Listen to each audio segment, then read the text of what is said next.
Item hashtag, SCP-130. Object Class, Euclid. Special Containment Procedures, SCP-130 is to be staffed by 12 D-Class, 6 security agents, Level 2/130, and 1 researcher, Level 3/130, twice per day, starting at 1/2 hour before local sunrise and sunset. All staff are to be appropriately uniformed and Caucasian only. When not staffed, 2 security agents will remain in the lobby, and 2 additional agents will patrol within the building. Agents are advised not to prevent people from entering the lobby, but to notify MTF Alpha, 4, Pony Express, to intercept anyone who receives mail or a package. Twice per day, bundles, SCP-130-2, will appear in the mail room. The parcels within the bundles are to be sorted by uniformed staff into appropriate bags and placed in a designated vehicle for transport to site. Should mail arrive with the following addresses, redacted, follow procedure Franklin 16, detailed in Addendum 130-2.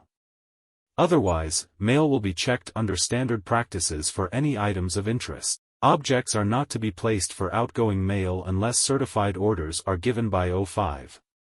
Procedure Franklin 17 outlines the protocol used in these cases. Should anyone else enter SCP-130 to use the outgoing mail slot, they are to be permitted to do so, then intercepted by MTF Alpha, for as soon as possible for questioning. The incident is to be reviewed through security tapes and the outgoing mail watched for in subsequent bundles and checked through the list of previous parcels delivered. Description: SCP-130 is a post office in South Africa, constructed in 18. SCP-130 had been closed in 19 and left abandoned for years. The building is in excellent condition for its age, and maintains itself without human intervention, including moderate structural repairs. SCP-130 has been designated a historic site through an agreement with the South African government. 5 times per week at local sunrise and sunset, several bags and boxes will appear in the mail room. The bundles, designated SCP-130-2, will show only on weekdays, with the exception of current postal holidays for. Bundles are to be handled as per special containment procedures as above. Inside of the lobby, along with the post office boxes, is a slot labeled for outgoing mail. The slot is able to accept packages up to 40 cm wide and 6 cm high, with no apparent limit for length. Once inserted into the slot, packages disappear, and will eventually turn up in the outgoing mail bundles, if they have not done so previously. Addendum 130-1, SCP-130 came to the attention of the Foundation in 19, when packages and letters began to be circulated bearing the postmark for the site. The parcels appeared in post offices throughout the world with correct postage for delivery either locally or internationally, depending on the parcel. The parcels were often undeliverable, either to non-existent addresses or to recipients who were not at the address, and so ended up in dead letter offices. Various Foundation assets noted the odd postmark, and Mobile Task Force Alpha, for mobilized to investigate. MTF Alpha, for arrived in where they discovered the town had mostly been abandoned decades ago. The post office appeared to be in excellent condition, not only well maintained, but clean. While MTF Alpha, for searched, bundles of mail appeared in the mail room. Agents searched the bundles and discovered a variety of letters, parcels, and packages, all with that day's date and the postmark for that post office. Agent attempted to open one of the parcels, which resulted in the agent vanishing from site. 6 days later, a package appeared in Site's mail room. Inside of it was agent and an envelope with a receipt for postage due. Agent had returned to sender and postage due tattooed on back, and was in a comatose state. Agent remained in that state until the envelope was delivered to SCP-130's outgoing mail slot, whereupon the agent returned to consciousness with no recollection from the time of disappearance. Similar results also occurred when agents tried to take away or damage either the parcels or the post office itself. Further investigation led to the current containment procedures, where Caucasian D-class personnel in uniforms circa 19 sort through the mail when it appeared. Once processed and put in a marked vehicle, the mail can then leave the area unmolested. If the bundles are untouched, however, the bundles will vanish and later appear in the postal systems of the world in order to be delivered. Addendum 130-2. Through examination of the mail parcels over the past years, research has shown certain trends. Over % of the mail is of a mundane nature, except for the matter of the postmark.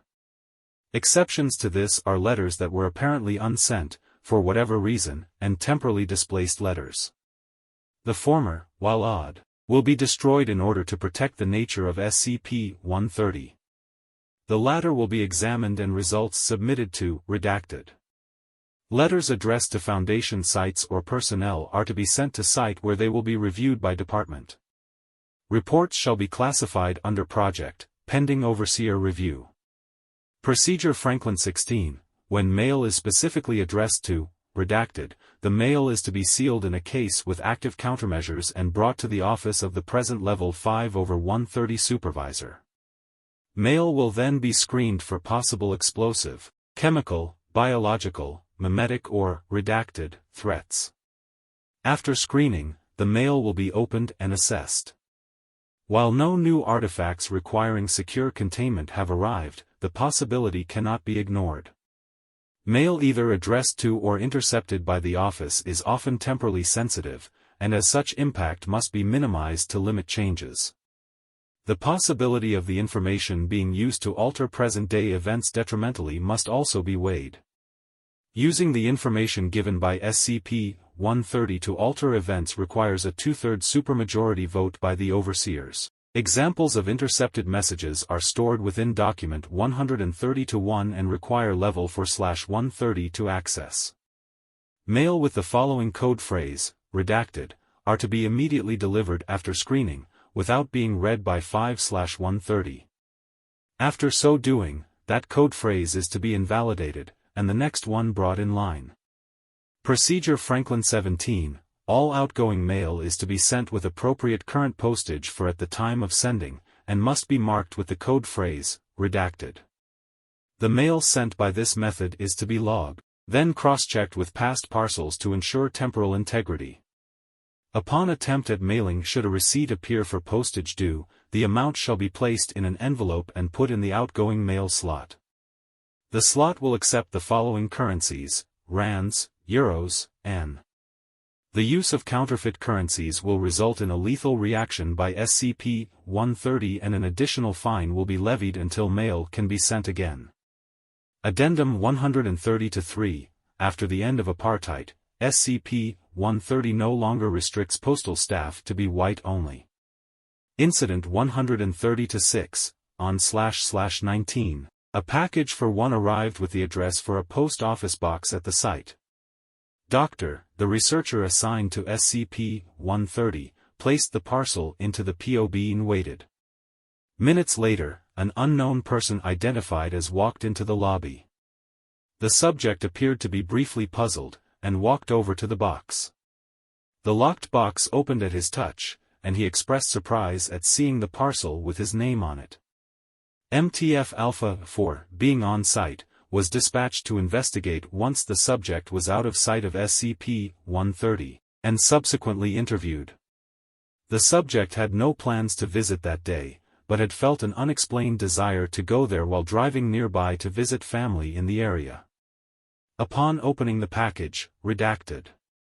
A Class A amnestic was administered to the subject and was released after memory insertion.